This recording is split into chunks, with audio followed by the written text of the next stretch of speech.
Alright, अस्सलाम वालेकुम students.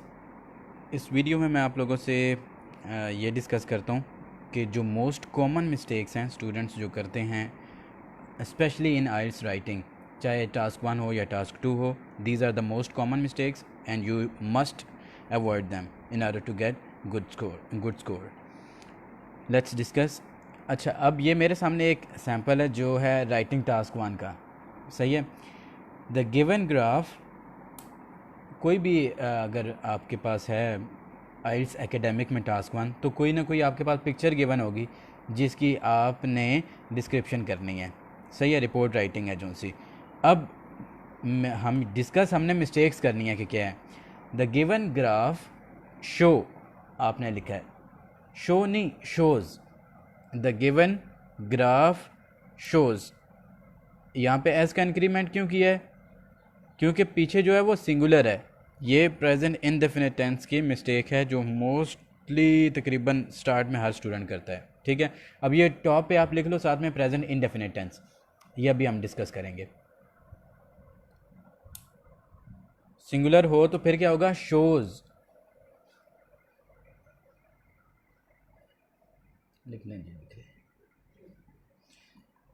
अच्छा, उसके बाद हम आते हैं आगे। अकॉर्डिंग टू, देखें भाई, एक सेंटेंस आपका जब कंप्लीट हो गया, फिर उसके बाद आप लिख रहे हैं according to this diagram with the passage of time. देखें, अकॉर्डिंग टू दिस डायग्राम, इसके बाद कॉमा आना चाहिए। Whenever there is a small pause there must be a comma after that.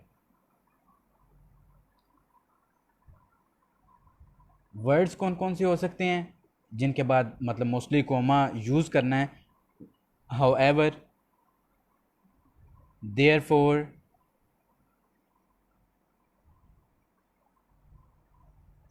ठीक है, ओवरऑल, हेंस, ये जितने भी वर्ड्स हैं इनके बाद कॉमा यूज़ होगा और फिर आप अपनी जो बात है वो कंप्लीट करेंगे।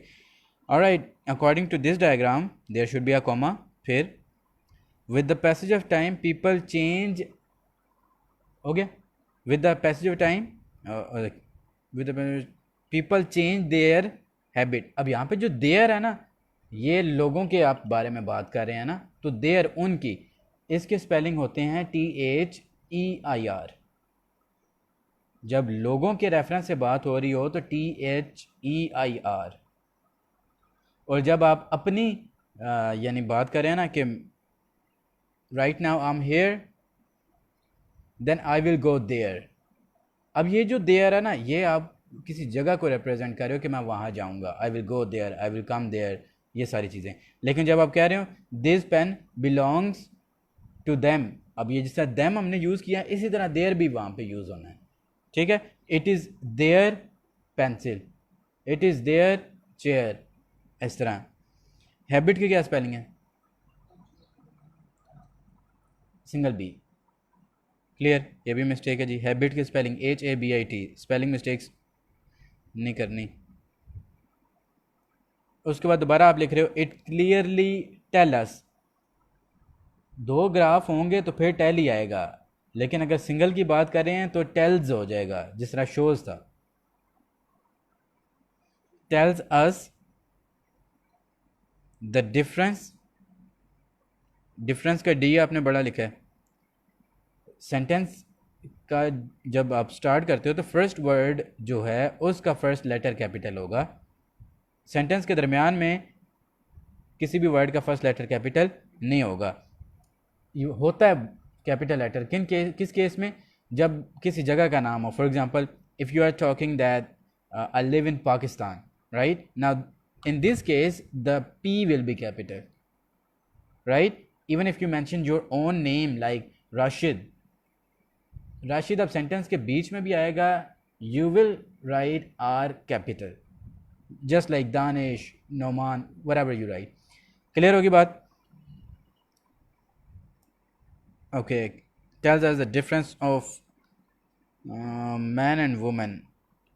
यहाँ पे MAN आपने लिखा है, MEN होना चाहिए। मैन प्लूरल जब हो जाएगा तो वो MAN के बजाय MEN हो जाएगा। ठीक है, according to this research, again there should be a comma. अब यहाँ पे ये अकॉर्डिंग टू दिस रिसर्च इस तरह आप स्टार्ट नहीं कर सकते, क्योंकि पिछला सेंटेंस ही आपने स्टार्ट किया था अकॉर्डिंग टू दिस डायग्राम, फिर आप दोबारा कह रहे हो अकॉर्डिंग टू दिस रिसर्च। यहाँ पे आप ये करो, दिस रिसर्च पोर्ट्रेज दैट। ठीक है, जेंट्स डू मोर एक्सरसाइज। अब यहाँ पे जेंट्स नहीं यूज़ होगा, जेंट्स आपने ऊपर यूज़ किया हुआ है, जेंट्स एंड लेडीज़। मैन कर दो दोबारा, males and females, you can also use these terms. According to this research, gents की जगह अगर मैं कहूँ males do more exercise than ladies, do more exercise than ladies. यहाँ पर अब देन के क्या स्पेलिंग होंगे?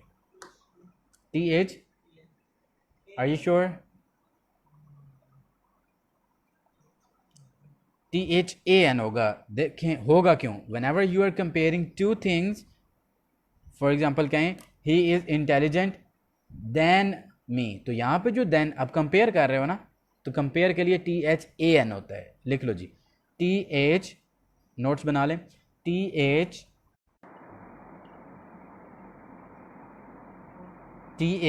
ए एन फॉर कंपेरिजन, और then T H E N, इसका मतलब क्या होता है? फिर। फॉर एग्जाम्पल आप ये कहें right now I am in the class then I go back to my home. अब यहाँ पे जो देन है वो क्या है? फिर वाला, कि अभी मैं क्लास में हूँ, then I go back to my home. लेकिन जब कंपेयर कर रहे हो, for example he is intelligent than me, तो टी एच ए एन होगा। Alright, moving to the next. Than ladies, but when they reach 65 or plus age, when they grow more than 65, इस तरह भी लिख सकते हैं। Man do less exercise than women. अब यहाँ पे क्या स्पेलिंग आना चाहिए? टी एच ए एन या T H E N? T H A N होना चाहिए, क्योंकि यहाँ पे भी कंपेरिजन ही हो रहा है, यहाँ पर भी मिस्टेक है। क्लियर होगी बात?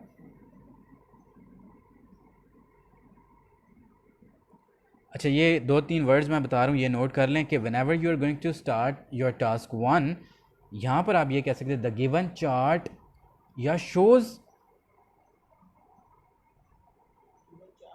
SHOWS,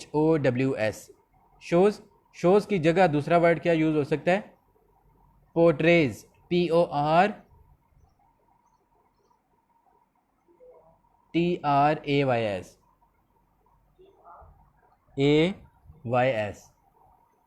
और एक और एक और भी इससे ज़्यादा कॉमन वर्ड है, वो कौन सा है?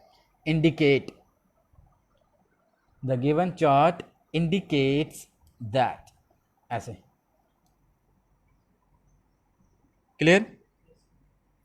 सो this is the way you start your introduction. ये सारी जो मिस्टेक्स थी अभी हमने जो डिस्कस की हैं, ये इंट्रोडक्शन में हुई हैं। आप एक्सपेक्ट करें कि जब इतनी ज़्यादा मिस्टेक्स आपके इंट्रोडक्शन में होंगी, तो फिर आगे चेकिंग हो या ना हो, तो 4 से ऊपर बैंड नहीं आएगा। 3.5, 4, इससे ज़्यादा बैंड नहीं आता। हमने इसको इम्प्रूव करना है। मकसद ये आपके साथ शेयर करने का ये है कि learn from the mistakes of other students. आपने तो बाद में मिस्टेक्स करनी है, but try to learn from the mistakes of other students. Thank you.